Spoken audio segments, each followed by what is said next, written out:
Mateus capítulo 24, versículo 27 até o versículo 35.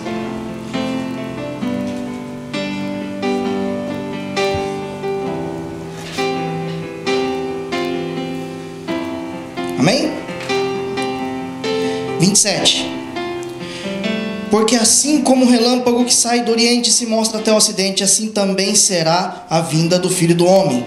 Pois onde estiver o cadáver, aí se juntariam águias. E logo depois da aflição daqueles dias, o sol se escurecerá e a lua não dará luz, sua luz, e as estrelas do céu cairão, e as potências do céu serão abaladas. Então aparecerá no céu o sinal do Filho do Homem, e todas as tribos da terra se lamentarão e verão o Filho do Homem vindo sobre as nuvens do céu com poder e grande glória. Ele enviará os seus anjos com rijo clamor de trombeta, os quais ajuntarão os seus escolhidos desde os quatro ventos, de uma a outra extremidade dos céus. Aprendei, pois, esta parábola da figueira. Quando já os seus ramos se tornam tenros e brotam folhas, sabeis que está próximo o verão. Igualmente, quando virdes todas estas coisas, sabeis que ele está próximo, às portas. Em verdade vos digo, que não passará esta geração sem que todas estas coisas aconteçam. O céu e a terra passarão, mas as minhas palavras não hão de passar. Curve suas cabeças, feche seus olhos. Vamos orar, vamos falar com Deus um pouquinho. Senhor Deus, grande e poderoso, aquele que criou os céus e a terra, nós podemos sentir a sua presença aqui. E nós somos muito gratos porque tu tens sido um Deus fiel conosco e tu tens se feito presente em todos os cultos. Quanto nós podemos te agradecer, Senhor. Talvez se nós rendêssemos um culto somente de agradecimento, não seria o suficiente pelo aquilo que tu tens nos dado, Senhor. Mais uma vez, tu tens, Senhor, um tempo para poder falar com o seu povo, para poder ensinar. Senhor, eu quero ser somente alguém usado por ti. Eu não quero ser, Senhor, uma pessoa que fala algo de mim mesmo, porque eu não sou ninguém para ensinar esse povo. O teu povo espera a sua palavra. O teu povo espera o Senhor falar, Senhor. O teu povo está sedento pela tua palavra. Por isso eu te peço, Senhor, despeja mesmo o que tu tem que falar, porque nós estamos sedentos pela tua palavra, Senhor, em nome de Jesus. Amém. Os irmãos podem se assentar, as crianças podem ir para suas salas. Irmãos, mantenham suas Bíblias abertas em Mateus 24, lá no versículo 27. Eu gostaria de falar um pouquinho hoje sobre a nossa espera, a nossa maior espera. Eu sei que todos nós esperamos por algo, nós esperamos por uma bênção, né? Talvez algumas pessoas esperam por um momento onde vai chegar a grande vitória, né? Aquilo que nós almejamos no nosso coração. Mas hoje eu não queria falar sobre essas esperas materiais. Hoje eu queria falar sobre a verdadeira espera do cristão, aquela que o coração tem que estar ali, que é a espera da volta do Senhor Jesus Cristo. Porque nós, como cristãos, nos convertemos, entregamos a nossa vida a Cristo, fazemos os nossos votos. E muitas vezes nós fazemos os votos pensando naquilo que Ele pode nos dar para a nossa vida daquele momento em diante. Mas nós não fazemos os votos porque nós sabemos que um dia isso tudo aqui vai acabar. Um dia, tudo isso que está aqui tudo que nós vivemos, os nossos sonhos aqui na terra, me desculpa falar, irmão, mas um dia eles vão acabar. A vontade de ser talvez uma pessoa bem sucedida, ela vai acabar. Os seus amigos aqui, a amizade que você tem aqui hoje, ela vai acabar. As saudades que você tem um dia, ela vai acabar. Tudo isso vai acabar. Sabe por quê? Porque um dia nós seremos transferidos e separados desta terra para a terra prometida. Aleluia. Um lugar onde não tem mais choro, não tem mais pranto. Um lugar onde as coisas velhas já se passaram. Aquelas pessoas que você conviveu com ela, vamos dizer assim, no mundo, elas não estarão mais lá. Isso é uma grande tristeza. E aquelas pessoas que talvez você topou aqui na igreja, aquelas pessoas que talvez o seu irmão que está do seu lado, quando nós formos arrebatados, ele vai estar do seu lado, junto com você. E eu faço uma pergunta para você, meu irmão. Será que não seria uma grande tristeza você olhar para o seu lado, contemplar toda a igreja, e você dar falta de um ou outro irmão, e dizer que pena, ele não está aqui comigo, ele não está aqui conosco? Que pena que não subiu toda a igreja. Eu creio que isso seria muito triste, porque nós aqui entre irmãos, nós gostamos tantos uns dos outros. Nós, conversando com o pastor, eu estava comentando com ele, nós nunca vimos uma igreja tão amorosa entre os irmãos. Se mexe com um, mexe com todo mundo. Não é só mexer com o pastor, mexe com tudo. Não, se mexer com o menor dos irmãos, o pau quebra. Vocês já perceberam isso ou não? E se um de nós ficarmos para trás, já pensou? Que coisa triste. Que coisa triste quando nós chegarmos lá, quando nós estivermos nas bodas, quando nós estivermos subindo, chegando naquele momento. Quem já viu um casamento como que é? Quem já viu um casamento? Quem já teve, vamos dizer, o prazer de participar de um casamento? Começa a tocar aquela música, começa a entrar os convidados, ou vamos dizer assim, as primeiras pessoas que entram antes da noiva. E eu fico imaginando nós entrando ali, aquele cortejo todo, os anjos olhando, cantando. E quando nós, entre nós ali como igreja subindo, nós começamos a olhar para um lado e para o outro, e nós falamos, todos estão aqui, não, está faltando um. Não, espera, ali na igreja de Itaúna está faltando um, está faltando outro. Como seria triste isso, irmão? Irmãos, nós temos que ser unidos até mesmo para ser arrebatados. Até para ser arrebatados nós temos que subir todos juntos. Em nome de Jesus. Irmãos, eu sei que é difícil, não é fácil. Em momento nenhum Jesus disse que seria fácil, que até a vinda dele teria aflições, até a vinda dele nós sofreríamos muito, mas nós temos que chegar lá e vencer juntos. Aleluia. A palavra de hoje, irmãos, ela fala sobre essa espera, porque nós temos muitas dúvidas quanto a isso. Eu percebi que até mesmo eu tinha muitas dúvidas, e graças ao Espírito Santo ele me sanou essas dúvidas. Eu posso passar para os irmãos. Como devemos esperar por Jesus? O que nós devemos de fazer para esperar a Jesus? Será que eu estou esperando da maneira certa ou não? Porque nós ficamos percebendo que tem tantas pessoas esperando a Jesus, mas cada um espera de uma forma diferente. Alguns dizem, não, meu Deus, olha, tomara que Jesus demore para voltar. Tomara que Jesus demore para voltar, porque se ele voltar agora, muita gente da minha família vai ficar. Tem outras pessoas que pensam, quanto mais rápido Jesus voltar, melhor. Mas ele não pensa que quanto mais rápido Jesus voltar, melhor, é porque ele vai estar no céu. Ele pensa que é uma válvula de escape, uma maneira de escapar dos problemas. E esquece que nós temos que viver essa vida aqui como se amanhã nós ainda estivéssemos aqui. Mas nós temos que viver o hoje como se Jesus fosse voltar agora.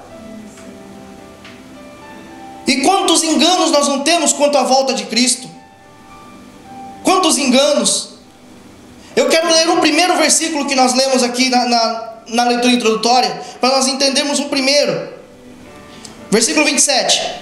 Porque assim como o relâmpago sai do oriente e se mostra até o ocidente, assim será também a vinda do Filho do Homem. Sabe o que isso me mostra? Rapidez. Isso me mostra agilidade na hora de fazer algo. Quem já prestou atenção aqui, que quando o diácono Osmar tira uma foto, quando você vê o flash, já era, meu amigo. Já era, vai para o vídeo do fim do ano, vai para o vídeo do aniversário, já era. Não tem mais jeito. Dessa mesma forma vai ser a volta de Jesus. Da mesma forma será a volta de Jesus. E às vezes nós ficamos pensando que nós temos tempo. Temos tempo para tudo. Temos tempo para trabalhar, nós temos tempo para dedicar para outras coisas, mas nós não temos tempo para dizer para Jesus que eu quero fazer um compromisso agora. O compromisso com Jesus sempre fica para depois. Não, primeiro deixa eu me estabilizar, né? Eu vim na igreja, agora eu sei como é que é, eu estou aprendendo, eu vou aplicar na minha vida lá fora, depois eu faço um concerto com Jesus. O concerto com Jesus, ele tem que ser a primeira coisa a ser feita, porque o compromisso que você faz com ele faz com que você tenha força para mudar. Senão você nunca muda. Você nunca vai ter um rumo na tua vida. Mas o compromisso que você faz com Jesus faz com que você mude, faz com que você tenha uma vida diferente e nova. Não que nós não vamos mais errar, porque nós somos seres humanos. Até quem é obreiro falha, irmãos. Até quem é muito santo falha. Até mesmo quem conhece toda essa palavra aqui falha, porque nós somos seres humanos. Mas o conserto que nós fazemos com Cristo, ele não nos livra do erro, mas Ele nos livra do pecado. Ele nos livra de uma coisa chamada condenação. Porque o dia que a gente se tocar, que a igreja toda subiu, que aqueles irmãos subiram e nós ficamos, já é tarde. Não tem mais jeito. Quantas vezes nós não vemos Deus falando no púlpito? Quantas vezes faça o conserto hoje? É hoje que você tem que fazer. É hoje que você tem que começar a mudar de vida. É hoje que começa o compromisso. Não, deixa, semana que vem ele vai falar a mesma coisa. Não esquenta a cabeça não. Semana que vem o próximo pregador fala a mesma coisa. Eles se reúnem ali e combinam, né, pastor? É a mesma coisa. Todo pregador é a mesma coisa. Vai chegar lá e vai falar a mesma coisa. Não esquenta a cabeça não. Semana que vem eu tenho outra chance. Irmãos, por mais que Jesus não volte, segundo está na palavra dele, o que te livra de um infarto? O que te livra disso? De uma morte fulminante? O que te livra de ficar acamado e impossibilitado de clamar a Deus? Hoje você tem saúde. Hoje você pode vir aqui com as suas próprias pernas. Hoje você tem vontade de dizer: eu não quero ir para a igreja, eu não quero fazer um concerto com Cristo. Mas e se um dia você estiver acamado e você disser: hoje eu tenho vontade de fazer um concerto com Cristo, e não tiver oportunidade? Como você vai fazer? Mas todo pregador fala a mesma coisa. É sempre a mesma coisa. Eu não vou ter outra chance amanhã, e na semana que vem ele fala a mesma coisa. Irmãos, quem que foi aqui? Eu não sei, foi o presbítero Antônio que deu testemunho? Foi o senhor que falou que entregou uma profecia para uma moça? Foi, não foi, presbítero? Que entregou uma profecia para uma moça, e depois que já era tarde veio procurar ele. Assim foi o pastor Sebastião. Isso foi o senhor que testemunhou aqui, né? Prova viva, irmãos. Prova viva. O pastor falou: hoje é teu último dia. E depois que já tinha acontecido o pior, vieram procurar ele. Sabe o que ele disse? A minha parte eu fiz. Irmãos, da mesma forma, eu não estou aqui para assustar ninguém. A minha parte eu estou fazendo. Aquilo que Deus colocou no meu coração, eu estou trazendo para a igreja. Pode ser que o relâmpago seja hoje, pode ser que seja amanhã, depois, pode ser que seja agora. Eu não sei, eu não faço a mínima ideia. Nem os anjos sabem. Quem sou eu para dizer? Mas eu pergunto: como está a sua vida hoje? A sua vida está carimbada com passaporte para o céu? Ou a sua vida, ela está carimbada? Não, nem carimbada, vamos dizer assim. Será que você tem um laço grudado no teu pé, amarrado aqui? Espiritualmente falando? Não estou falando materialmente, estou falando espiritualmente. Será que você tem uma pedra grudada no teu pé? Uma bola de ferro, igual aqueles prisioneiros que tem, que não te deixa sair do lugar? Que se Jesus falar vamos, você vai ficar preso nela? Sabe o que é essa bola de ferro? Sabe o que é essa corda presa no teu pé? Uma coisa chamada pecado. É a única coisa que separa o homem de Deus. Será que nós temos essa bola no pé presa? Ou será que nós estamos livres para quando nós ouvirmos a trombeta, nós olharmos para o céu e dizer: eu estou indo? Aleluia! Que pena, irmãos, que muitas pessoas se enganam, que estão no corpo da igreja e pensam que vai subir com o pecado escondido. Quanta gente, irmãos, está aqui dentro da igreja e pensa que vai subir maltratando o irmão, pensa que vai subir desfazendo do irmão, pensa que vai subir falando mal do irmão. Na verdade não sabe, mal sabe ele, que a corda está muito comprida, mas quando Jesus chamar, ela vai segurar. Mal sabe ele. É uma pena. Eu vejo uma palavra que diz lá em Apocalipse: quem dera se nós formos frio ou quente e não morno. Sabe de quem é que Deus está falando nessa passagem? Ele está falando das pessoas que estão dentro da igreja, que já entregaram a sua vida a Cristo. Elas também fazem parte do corpo de Cristo. Da mesma forma que nós, no nosso corpo, temos partes que são quentes e também temos partes que são frias. Sabe disso? O nosso cabelo é frio, a nossa unha é fria, os nossos cílios são frios, o nosso coração é quente. Só que tem um porém. Nós estamos numa época de frio, os irmãos vão entender bem o que eu vou falar. Sai ali fora sem luva e fica com as suas mãozinhas balançando para ver como que é ruim quando a sua mão fica gelada. Só que a sua mão ela fica gelada, não é porque ela está gelada, é porque ela está morna, mas o seu corpo, ele sente que ela está fria, porque o seu corpo é habituado com ela quente. O irmão que é quente, ele tem que ser quente. O irmão que é frio, ele tem que ser frio. Ele não deixa de ser parte do corpo de Cristo. Mas se você é para ser quente e você for frio, você está sendo morno perante a presença de Deus. E olha o que Deus fala: vomitar-te-ei. Vomitar-te-ei. Vai sair do meu corpo. Naquele dia você vai sair do corpo de Cristo. Eu não quero parte de gente morna. Ou é sim ou é não. Irmãos, eu não sei o porquê que eu tive que falar sobre isso. Para ser sincero, eu sou uma das pessoas menos estudadas sobre esse assunto. Mas Deus colocou no meu coração, e eu vou ser sincero para os irmãos, foi difícil para mim estudar essa palavra. Mas eu tive que estudar ela, não porque eu queria passar ela, é porque o Espírito Santo colocou para mim passar ela. Porque por mim eu passaria sobre outra coisa que eu entendesse um pouco mais. Vamos continuar lendo? Vamos lá no versículo 31. E ele enviará os seus anjos com rijo clamor de trombeta, os quais ajuntarão os seus escolhidos desde os quatro ventos, de uma a outra extremidade dos céus. Aprendei, pois, esta parábola da figueira. Quando já os seus ramos se tornam tenros e brotam folhas, sabeis que está próximo o verão. Igualmente, quando virdes todas estas coisas, sabeis que ele está próximo às portas. Mas que coisas? Talvez fique essa pergunta, mas que coisas? O próprio capítulo responde, lá no versículo 3. Para quem não conhece, a figueira naquela época era a maneira de saber a estação do ano. Era através dela que dava para saber quando é que estava entrando a primavera, quando é que estava entrando o verão, quando ia começar a entrar no frio. Porque naquela época nós não tínhamos um calendário bonitinho como nós temos hoje. Mas era através dela que nós sabíamos como estava a época do ano.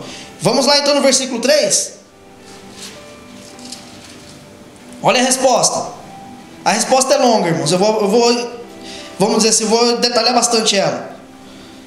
Estando assentado no Monte das Oliveiras, chegaram-se a ele os seus discípulos em particular, dizendo-nos, quando serão essas coisas? E que sinal haverá da tua vinda e do fim do mundo? O que eu acho interessante, irmãos, é que os discípulos, como amigos de Jesus, eles chegaram em particular e tentaram tirar isso em segredo.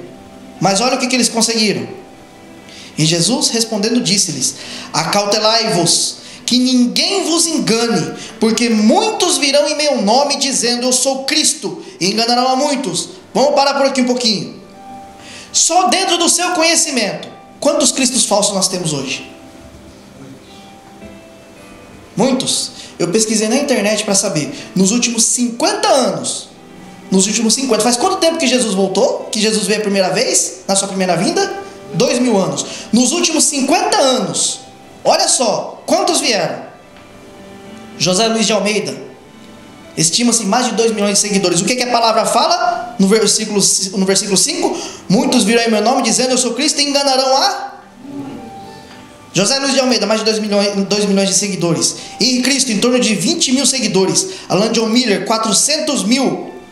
David Schuyler, esse é até engraçado, consumia cogumelos alucinógenos e defendia o uso de drogas, chegou ao pico de 3 milhões de seguidores. Oscar Ramiro Ortega, em novembro de 2011, disparou tiros com rifle AK-47 contra a Casa Branca em Washington, dizendo ser Jesus Cristo. Disse que foi enviado para matar o presidente Barack Obama e que seria o anticristo. Fora esses, nos últimos 50 anos, no total, nós temos 25 casos de falsos cristos em 50 anos. Nos últimos 50 anos. Eu vou ler o nome para depois vocês não dizerem que eu estou aqui falando abobrinha. John Nicholas Tomer, Leonard Potter, Bahá'u'lláh, William Daver, Mirza Ghulam Ahmad, Lode Poli, Hilan Sasser, Ernest Norman, Chris Naventa, Ha Song, Sun Myung Moon, Jim Jones, Marshall Applewhite, Wayne Bench, Arifin Mohamed, tem até japonês, Matayoshi Mitsu, Shoko Asahara, David Koresh, Hogen Fukunaga, Marina Tsuvigun, Sergei Trop. Eu estou lendo os nomes para vocês verem. Tem japonês no meio dessa história. Tem japonês dizendo que é o Cordeiro de Cristo, sabia disso? E é um povo que não conhece a palavra. Eu estou dando por cima aqui para os irmãos. nos últimos 50 anos, nós temos mais de 25 pessoas dizendo que são Jesus Cristo. E olha o que a palavra diz, que no final dos tempos, muitos viriam em nome dele, e muitos sim, ele enganaria muitos. Se você começar a ver aqui, todos eles têm no mínimo 10 mil seguidores. No mínimo, todos eles. Vamos continuar a palavra? Lá no versículo 6. E ouvi de guerras e rumores de guerras, olhai e não vos assustei, porque é mister que tudo isso aconteça. Mas ainda não é fim, porquanto se levantará nação contra nação, reino contra reino, e haverá fomes, pestes, terremotos em vários lugares. Mas todas estas coisas são os princípios das dores. Eu sei que muita gente já pregou sobre isso aqui, e nós temos visto muitos rumores de guerras, mas nos últimos 100 anos, olha quantas guerras nós tivemos. Guerra russo-japonesa, terceira guerra centro-americana, quarta guerra centro-americana, guerra da Itália e da Turquia, guerra da independência do Tibete, guerra do Paraguai, primeira guerra mundial, guerra da Turquia e França, guerra Turquia e Grécia, guerra Japão e China, guerra do Chaco, segunda guerra mundial, guerra do Sinai, entre Egito e Israel, guerra da Hungria e União Soviética, guerra da China e Índia, guerra do Caxemir entre Índia e Paquistão, guerra de Israel e Egito, guerra do Vietnã, guerra de Honduras, guerra das Malvinas, guerra do Golfo, Bósnia e Herzegovina, guerra da Eritreia e Etiópia e guerra do Iraque. Fora o que nós estamos vendo aí nos jornais que eu nem citei. Qual é o tempo que nós estamos vivendo? Porque é muito fácil nós dizermos, olha, tá aí, vocês estão vendo aí, às vezes a gente não lembra de tudo. Mas eu trouxe algumas coisas para refrescar a memória de vocês e para ver a quantidade. Começa a abrir os olhos e ver o que é que está acontecendo. Perceberam? O que foi que o norte-coreano fez esses dias aí? Quem ficou sabendo? Fez o teste dele lá. E tá aí, todo mundo querendo soltar a bomba na cabeça dele, agora tá falando de tratado de paz de novo, só rumor. Não é assim? E o ano passado, quantas vezes ele não fez isso também? E o ano passado, o que foi que aconteceu lá na Síria? Quem lembra? Vamos voltar mais no tempo. E lá quando as torres gêmeas foram derrubadas, o que foi que aconteceu logo depois? Nós estamos vivendo essa época, irmãos. Nós estamos falando dos últimos 100 anos. Nós não estamos falando dos últimos 1000 anos. Estamos falando dos últimos 100. Vocês sabiam que de 10 anos para cá, a ocorrência de tremores acima de 3 graus tem subido mais de 200%?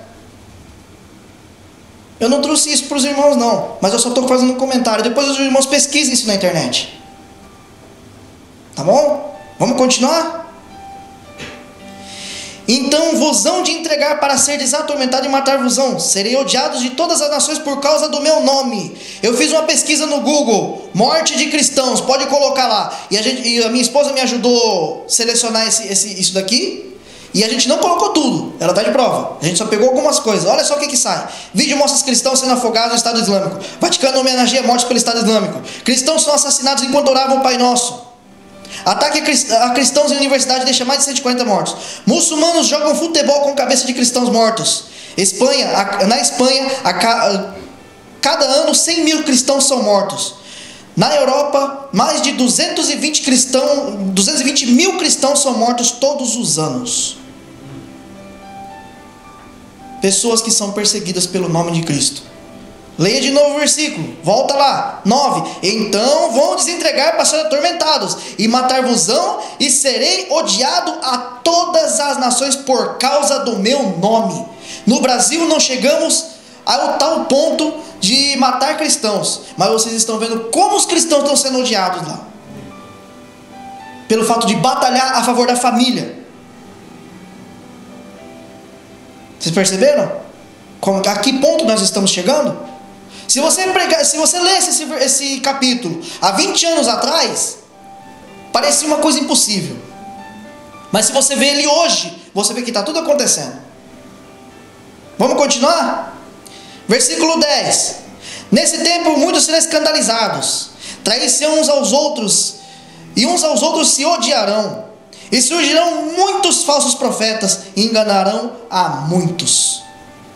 Quantas seitas nós temos hoje? Quantos seguidores nós temos hoje? Marcha para Satanás. Quanto era que estava previsto de pessoas? Estava previsto mais de milhões de pessoas. Mas pela intercessão aquilo acabou. Mas isso daí é só uma pesquisa que eles fizeram, um levantamento que eles fizeram antes.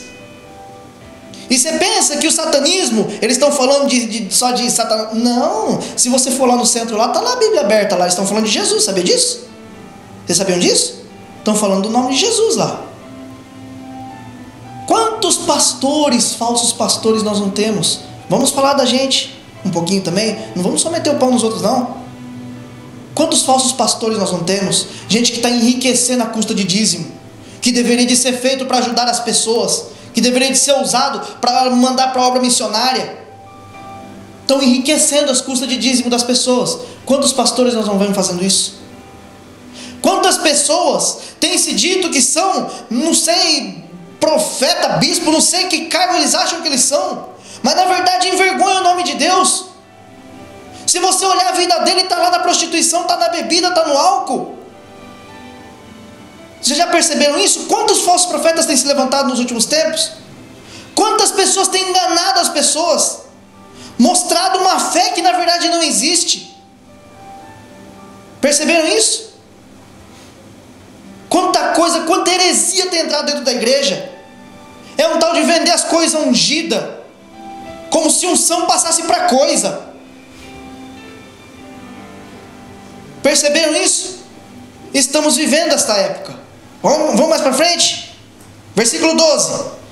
E por se multiplicar a iniquidade, o amor de muitos esfriará. Deixa eu fazer uma pergunta para os irmãos. Qual é o único amor do mundo que é comparado com o amor de Deus? O amor de mãe. E o que nós temos visto de mães matando seus próprios filhos, não está escrito. O que nós temos visto de mães que depois do parto tem a coragem de jogar o filho na lata do lixo, também não está escrito. Que amor é esse que nós estamos vivendo? Que amor mais frio é esse que nós estamos vivendo? Já perceberam como que está difícil as coisas hoje? Se você chegar, aqui no Japão eles entendem um pouco, mas se você chegar no Brasil hoje, se você está trabalhando numa empresa, você ganha R$800, e chegar no seu patrão e disser, eu estou endividado, porque minhas contas são R$1.000 e eu só ganho 800, me dá um aumento de R$1.000, eu preciso dele. Sabe o que ele vai dizer para você? Eu não tenho nada a ver com a sua vida, é a sua vida lá, você se vira com suas contas. Ele não tem um pingo de compaixão de dizer, eu vou aumentar para 900 e pago as tuas contas e seja mais controlado. Às vezes ele tem dinheiro para fazer aquilo 10, 20, 30, 100 vezes se ele quisesse, mas ele não faz isso. Sabe por quê? Falta de amor. Falta de amor. Aqui no Japão as pessoas até entendem ainda, mas eles usam a lógica, eles não usam o amor, a compaixão. Quantas vezes nós não vemos as pessoas passando necessidade do nosso lado, e nós como cristãos demoramos para se tocar? É ou não é verdade? Isso porque aqui dentro da igreja o amor é pregado, nós demoramos para se tocar. Nossa, verdade, o amor, não posso esquecer, o irmão está passando necessidade. Demoramos para se tocar. É ou não é verdade? Às vezes a pessoa ela não quer dinheiro. Como um dia eu fui em uma igreja, eu não queria dinheiro, eu só queria uma palavra amiga. Sabe o que eu ganhei na minha cara? O irmão está precisando de alguma coisa, a igreja pode ajudar, mas sabe em que sentido que ele estava falando? Financeiro. E eu não queria sentido financeiro, eu só queria uma palavra amiga. Cadê o amor? Onde é que foi parar o amor? Sabe o que eu fiz, irmãos? Eu virei as costas e nunca mais voltei. O ser humano é um ser social. Ele depende de viver em comunhão com outras pessoas. Se o ser humano ele chega aqui e ele é ignorado, ele nunca mais volta. Ele nunca mais vai voltar. Eu dou graças a Deus, porque não é por causa disso que as pessoas que têm vindo nesta igreja não têm voltado mais, é por causa de outras coisas, porque o que nós ouvimos é algo muito bom. Mas eu pergunto para os irmãos daqui dessa igreja, nós temos praticado isso lá fora? O amor, nós temos praticado isso lá fora? Nós como cristãos, nós temos que fazer a diferença, porque o mundo hoje, o amor se esfriou, da mesma forma que a palavra dele disse que se esfriaria. Vamos continuar? O 13. mas aquele que perseverar até o fim será salvo. 14. E este evangelho do reino será pregado em todo o mundo, em testemunho a todas as nações, e então virá o fim. Alguém já ouviu falar da janela 1040? Janela 1040 é um conjunto de, eu não sei se 65 ou 55 países, quem souber me corrija.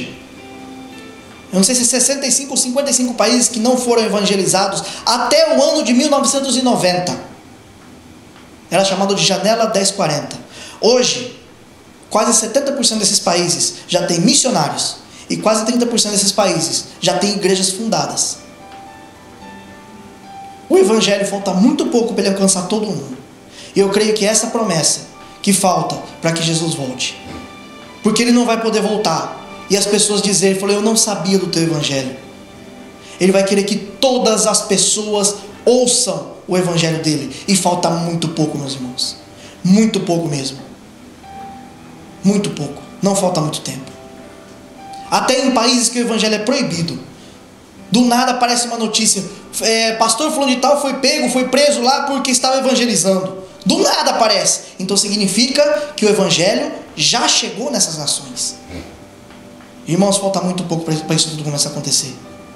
Vamos voltar lá no versículo 34.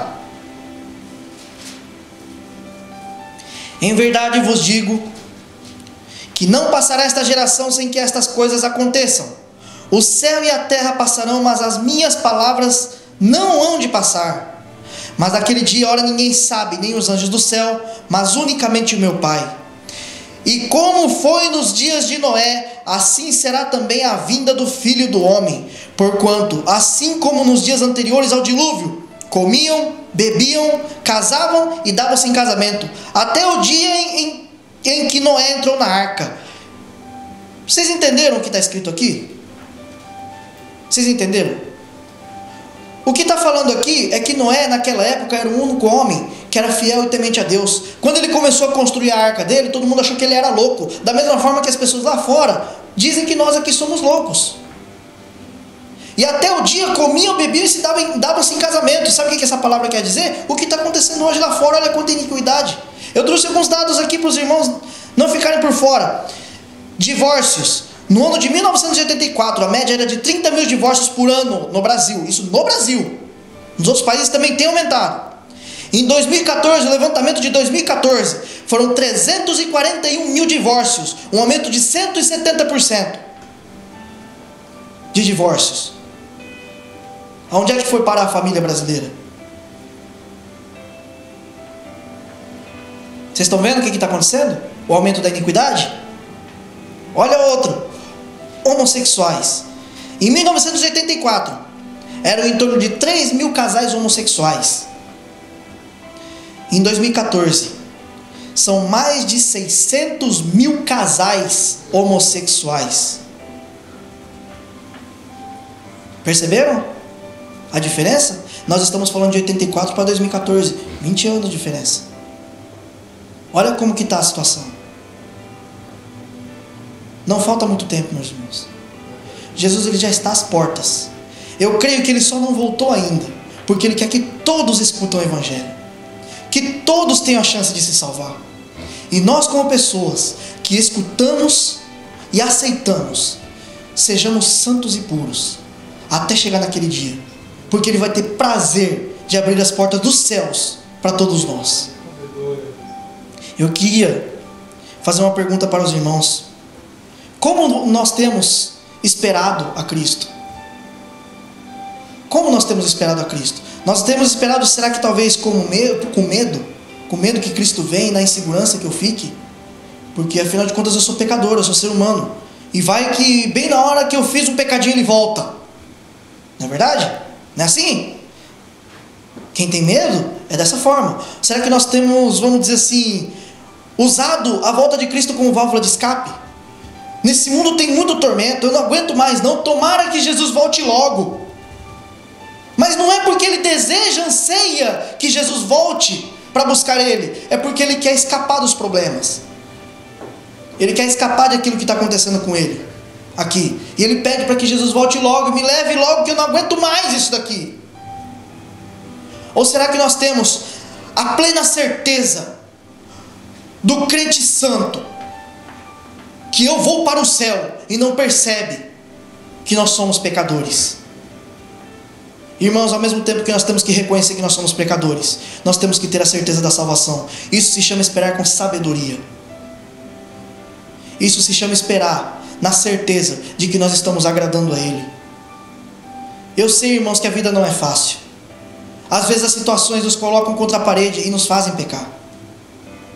Mas eu posso dizer para vocês hoje, irmãos, que aquele que tem o carimbo por seu passaporte, ele está aqui hoje. Ele está esperando vocês virem aqui com o seu coração aberto, como alguém vem e abre o passaporte para carimbar. Carimba, Senhor, me manda para o céu. Ele está aqui hoje. Eu não sei, irmãos, como é que está a vida de vocês. Eu não sei o que vocês têm feito. Também não me cabe saber. Quem sabe é Deus. Eu malemacei da minha, porque muitas vezes eu também faço coisas erradas sem perceber, e eu preciso que alguém me exorte. Eu sei da minha. Mas eu gostaria que todos vocês fizessem uma autoanálise neste momento. Olhassem para dentro do seu coração e dissesse, se Jesus batesse na sua porta agora e dissesse, meu filho, vamos embora, tem alguma coisa te amarrando? Não responda, não responda. Pensa você mesmo, tem alguma coisa te amarrando, será? Será que alguma coisa te prende neste mundo? Faz uma autoanálise. Eu gostaria que a igreja ficasse de pé. Eu sei que a palavra não foi muito agradável, da mesma forma que também para mim não foi agradável estudar, não, irmãos. Não pense que eu trago a palavra porque eu gosto de ver os irmãos dessa forma, não, muito pelo contrário. Eu gosto de ver a igreja alegre. Mas tem coisas que tem que ser faladas. Tem coisas que os nossos olhos têm que ser abertos. Irmãos, eu não sei como é que está a vida de vocês, eu não sei como que é que tem acontecido. Mas Deus hoje Ele manda dizer para vocês, aproveita esse momento, fique puro e santo e carimbe seu passaporte. Porque hoje ou amanhã eu posso estar voltando, e aí? E se Jesus chamar você hoje? Se você escutar ou melhor, e se a trombeta tocar e você não ouvir? Reflitam bastante nisso. Eu gostaria de trazer uma história que uma vez eu até contei aqui. Eu li em um livro, falava sobre um vendedor de seguros, e essa seguradora que ele representava não era uma seguradora muito boa, vamos dizer assim, não oferecia nem preços muito bons. E ele foi escalado para ir na casa de um homem muito rico, para oferecer para ele um seguro de vida. Quando ele chegou lá, esse homem muito rico disse, meu filho, me diga, fala para mim, o que é que você, depois que ele apresentou todas as propostas, o que é que me faz assinar esse contrato com você, se veio outro ontem aqui e me ofereceu uma proposta muito melhor? Me dá um motivo. E ele disse, olha, o motivo é o seguinte, para o senhor fazer esse seguro de vida, o senhor vai ter que marcar uma consulta, passar pelo médico. E esse seguro, com qualquer outra pessoa que o senhor fizer, vai começar a valer a partir da semana que vem.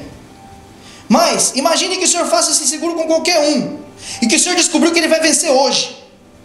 O que o senhor faria? Ele na hora ele respondeu, eu correria atrás, o mais rápido possível do meu corretor, para que ele pudesse renovar naquele momento. E ele então disse, eu tenho uma consulta marcada para o senhor hoje, e o seguro pode começar a valer hoje, se essa é a preocupação do Senhor. E eu digo para vocês hoje, como está o seguro de vida de vocês? O corretor que pode renovar ele está aqui hoje. E se você abrir o seu coração e disser, eu quero renovar o meu seguro de vida, porque o nosso maior seguro de vida, irmãos, é esse, é a certeza de que o dia que nós morrermos, nós não vamos deixar um monte de coisa para as pessoas, é a certeza de que quando nós morrermos, nós garantimos a salvação. Esse é o maior seguro de vida que nós podemos ter. Reflita, pense bem. Eu gostaria de passar para minha esposa, eu agradeço a oportunidade em nome de Jesus.